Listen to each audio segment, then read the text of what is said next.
चलिए, कैसे हैं आप सभी लोग। आशा है आप अच्छे होंगे और बढ़िया से मैथ पढ़ रहे होंगे, है ना। अभी तक जो कराया हो आपने उनका रिवीजन कर लिया होगा, आप उनको करके देख रहे होंगे और निश्चित रूप से आपको वो सवाल आने लगे होंगे। चलिए आगे हम प्रश्न अध्याय 2 बहुपद पॉलिनोमियल्स, इसी का सेकंड क्वेश्चन। और इसमें हम जो 2.1 का जो प्रश्नावली है हमारी वो पहले ही पूरी हो चुकी है। अब 2.2 प्रश्नावली है, उसका सेकंड क्वेश्चन चल रहा है। प्रश्नावली कौन चल रही है? 2.2 प्रश्नावली 2.2। और इसका क्वेश्चन नंबर कौन सा है बच्चों?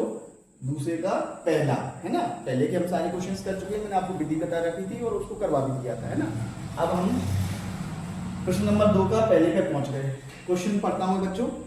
एक द्विघात बहुपद ज्ञात कीजिए। हमें द्विघात बहुपद ज्ञात करना है जिसके शून्यों के योग तथा गुणनफल क्रम से दी गई संख्या है। मतलब है शून्य को योगफल दिया गया है बच्चों और गुणनफल दिया गया है। हमें क्या ज्ञात करना है बच्चों?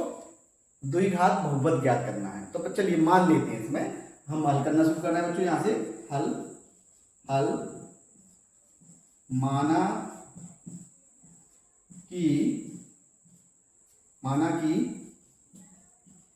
अभीष्ट माना कि अभीष्ट द्विघात बहुपद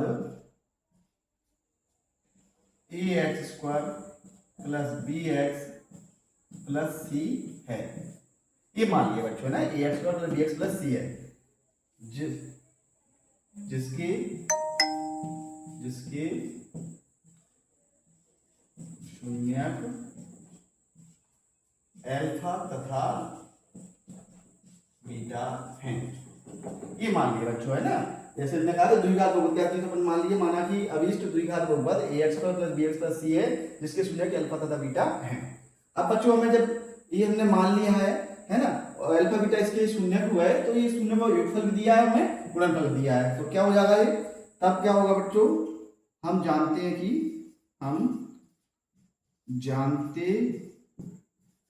है ना बच्चों, हम जानते हैं कि क्या जानते हैं बच्चों?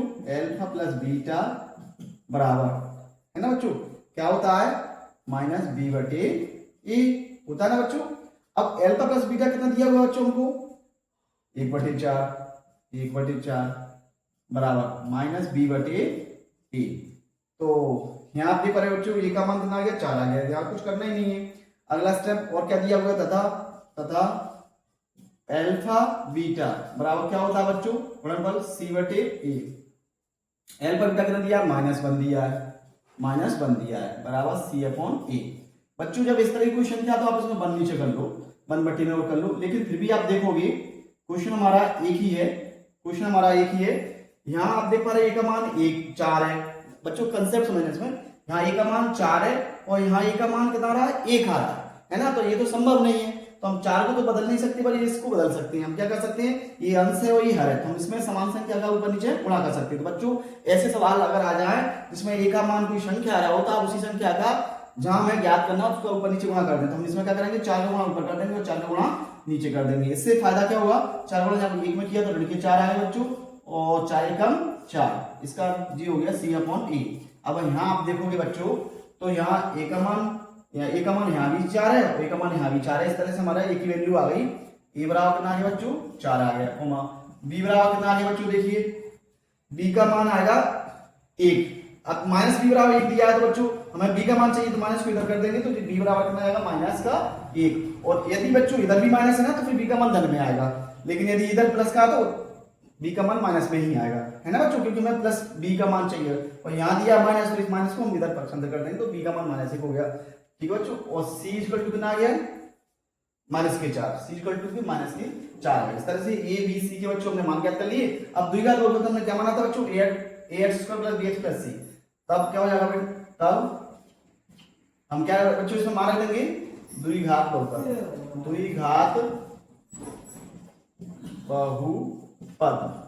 क्या हो जाएगा? a है, एक का मान कितना है? 4, तो 4x² प्लस b का मान कितना बच्चों? -1, तो -1 और ये x ये गया x, है ना बच्चों। प्लस c का मान कितना बच्चों -4, तो इसको कोष्टक लिखेंगे क्योंकि द्विघात बहुपद है इसलिए हम इसको ऐसे लिख देंगे। अब आगे इसको सोल्व करेंगे बच्चों, तो क्या हो जाएगा जी, जो हो जाएगा आपका 4x² माइनस x का बड़ा 1 होगा तो -x, और -4 वाला 1 प्लस में होगा तो -4 आएंगे। इस तरह से बच्चों ये हमारा जो उत्तर है वो ये आ गया 4x का -4। इस तरह से हमारा द्विघात बहुपद प्राप्त हो गया। बच्चों इसमें आगे भी सवाल दिए हुए हैं तो उनको ऐसे ही करना है ना, बहुत ही सिंपल मेथड है बच्चों ये, और आप इस तरह से आगे के क्वेश्चंस भी लगा सकते हैं। और यदि कहीं किसी क्वेश्चन में बच्चों दिक्कत आए तो आप मुझे कमेंट करिए, मैं आपको वो क्वेश्चन सॉल्व करवा दूंगा, ठीक है। हमको विधि पे फोकस करना है, तो विधि आपकी यही रहेगी। हम पहले द्विघात बहुपद मान लेंगे, इसमें हमें ए बी सी के मान ज्ञात करना होंगे। इसके लिए उन्होंने क्या दे रखा है बच्चों, हमें मूलों का योगफल दे रखा है, तो मूल क्या मान रहे हैं हमने, अल्फा तथा बीटा माना, तो अल्फा प्लस बीटा -b/a होता है, चूंकि हमें पहले से दिया है तो 1/4 -b/a हो गया, है ना। तो यहाँ हमारा कुछ नहीं करना, एक की वैल्यू हमें 4 आ गई, अल्फा बीटा c/a हो गया, चूंकि हमें -1 दिया, -1 के मैंने 1 कर लिया, चूंकि एक ही क्वेश्चन में एक ही वैल्यू डबल नहीं हो सकती, इसलिए हम यहाँ भी 4 करना चाहते हैं ना एक ही वैल्यू, तो उसके लिए हमें 4 का गुणा ऊपर करना पड़ेगा, 4 गुणा नीचे करना पड़ेगा। ये नियम होता है बच्चों, आप किसी भी संख्या का समान संख्या का ऊपर नीचे गुणा कर सकते हैं, है ना। तो ये हमने 4 का गुणा कर दिया, इस तरह से हमारा 4 का 1 का गुणा -4 और 4 का गुणा 4 आ गया। तो इस तरह से c/a बराबर -4/4 है। तो हमने कंपेयर किया बच्चों, तो a का मान 4 आ गया, b का मान -1 आएगा, है ना, क्योंकि ये माइनस से इधर पहुंच जाएगा ना बच्चों, तो b का मान -1 और c बराबर -4। और इस तरह से हमने जो हमारा जो माना था हमने अभिष्ट उसी में वैल्यू रख दी, और इस तरह से हमारा द्विघात बहुपद प्राप्त हो गया। ठीक है बच्चों, तो आप आगे के क्वेश्चंस करोगे सेम मेथड। इस तरह से 2.2 का क्वेश्चन नंबर 2 ये कंप्लीट होता है। कहीं भी आपको दिक्कत आती है बच्चों तो आप कमेंट करिए, मैं आपको और सॉल्व करा दूंगा और समझा दूंगा। Thank you very